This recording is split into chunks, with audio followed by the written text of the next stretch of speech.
Meu nome é Miriam Aquino, eu sou diretora da Momento Editorial e nós estamos começando um novo programa, um novo produto de debates, que é o TV Síntese. E tenho o prazer de estar aqui comigo algumas pessoas representativas do setor, além de Lia Ribeiro Dias, que é minha companheira de Momento Editorial também, de editora. E hoje nós vamos debater um pouco a questão das redes de celular, da terceira geração. Então eu queria apresentar aqui quem vai debater com a gente. Primeiro, João Rezende, que é o presidente da Anatel, agradecer muito a presença dele. O Leonardo Capdeville, que é diretor de Planejamento e Tecnologia da Telefônica Vivo. O Pedro Ripper, que é o diretor de Inovação de Novos Negócios. E o Lucas Pins, que é o gerente de tecnologia da Promon Logicalis. E vai ser uma conversa informal e a gente vai bater um papo sobre isso. E eu queria então pedir para a Lia abrir com a primeira indagação.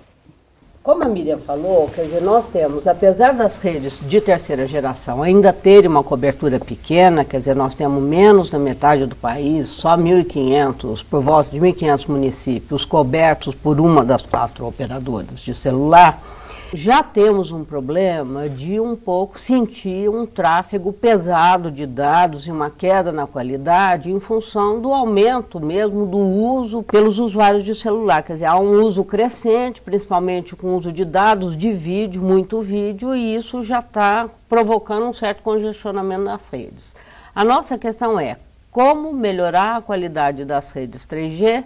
Então eu queria saber como é que são essas saídas, quais os ganhos que cada tecnologia pode prover, né, principalmente tendo em vista os grandes eventos aí, esportivos que nós vamos ter no Brasil, e também como é que a Anatel vê essa questão da qualidade. Depois a gente vamos tocar especificamente nessa questão da qualidade. O tema do 3G é uma tecnologia que eu acho que a gente pode ainda nomeá-la como recente no Brasil. Por exemplo, a gente pode falar de smartphones. A gente está chegando no Brasil próximo aí dos 12%, 13% de penetração de smartphone. Ainda é muito pequeno. Então, a gente está começando a encarar agora o 3G. Apesar dela ter 10 anos no mundo, se você pega na Europa, por exemplo, um tema eu acho que interessante para a gente pensar é que o que impulsiona esse mercado, de fato, são terminais. Mas, no caso da Vivo, a gente tem enfrentado aí 2 desafios que eu acho que são pertinentes e, por serem recentes, a gente ainda está numa fase de construção. Um é a questão da expansão da cobertura.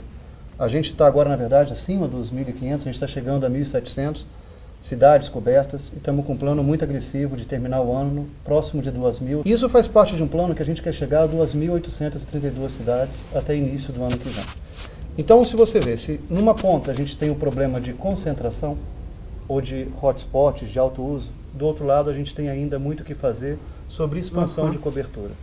E lidar com os 2 temas ao mesmo tempo requer toda uma preparação e investimento extremamente agressivo. Só um instante, Pedro, como é que está a Oi aí? A Oi anda meio calada, né, em relação a essa questão da 3G. Assim, como é que vocês estão com essa estratégia aí? Então vamos, acho que até tomar uma carona no que o Leonardo comentou.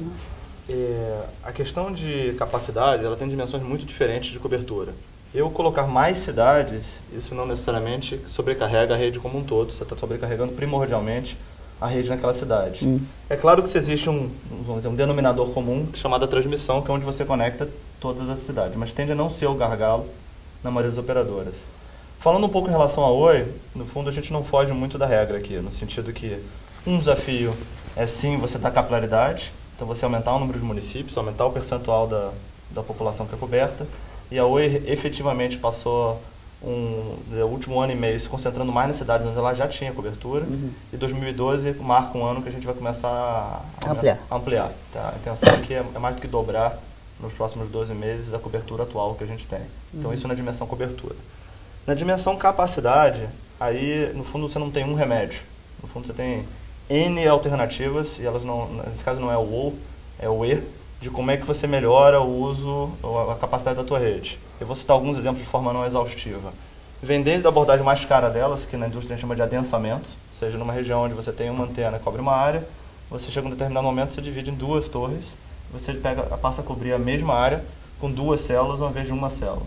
Outras abordagens é você botar mais espectro, ou seja, leilão de sobras e outras coisas mais. Você tendo mais espectro, você em cima da mesma torre, você consegue, de novo, ter mais capacidade. Outras tecnologias que façam um melhor uso do espectro, você consegue passar mais dados por megahertz. O HSPA Plus, no fundo, é uma das evoluções naturais, onde você passa, na verdade, mais velocidade naquele mesmo... Ou mesmo as tecnologias complementares. E aí, falando um pouco da Oi aqui, como o caso do Wi-Fi. E a Oi, no fundo, está apostando um pouco todas as abordagens. E a sua avaliação, se você tem uma visão um pouco de cenário internacional, então como é que você coloca o Brasil nesse momento aí, em relação à questão da comunicação de dados da 3G? De alguns anos para cá, principalmente com a introdução de o iPhone. O iPhone foi um equipamento que foi disruptivo no mercado. Se você pensar que um smartphone como o iPhone, ele consome 5 vezes mais dados do que um celular comum, e um tablet com o iOS da Apple, por exemplo, ele consome mais de 100 vezes o tráfego de um celular comum, isso tudo é sobrecarga de dados nas redes 3G. Então isso que o Pedro falou é corretíssimo, ou seja, não há uma solução para desafogar esse tráfego todo. Uma coisa que a gente tem visto muito lá fora e aqui no Brasil, praticamente todas as operadoras já estão fazendo esse tipo de investimento, é que a gente chama de 3G offload, ou seja, desviar o tráfego de dados para uma rede Wi-Fi. O HSPA Plus é sim uma evolução natural. Você vai conseguir taxas maiores, de até 21 mega, por exemplo, de downlink. Mas o Wi-Fi tem se mostrado uma solução para dados com uma relação custo, né, por megabit mais atrativo do que simplesmente fazer um investimento na rede 3G.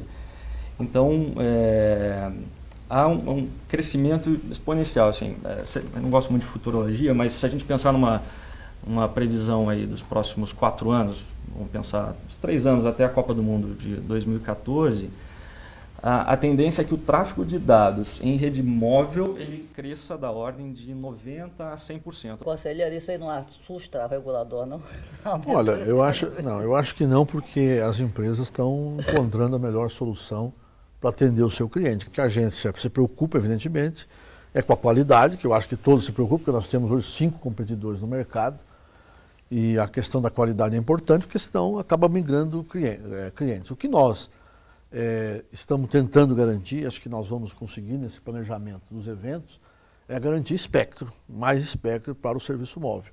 Esse é o caso do 2,5, que é um momento importante para a gente implantar o LTE no Brasil, que vai impulsionar a transmissão de dados. E, evidentemente, nós temos nossos regulamentos de qualidade, que nós sempre estamos também vendo o lado do usuário, né? Se o produto vendido está sendo entregue, se a velocidade prometida está sendo entregue. Eu acho que isso é um trabalho não só da Anatel, eu acho que as próprias empresas têm interesse nisso também, para preservar o mercado, preservar o consumidor. A empresa que tem maior competição lidera com 28% do mercado, a menor com 22%, 23%. Quer dizer, então existe, de fato, um ambiente competitivo nessa questão.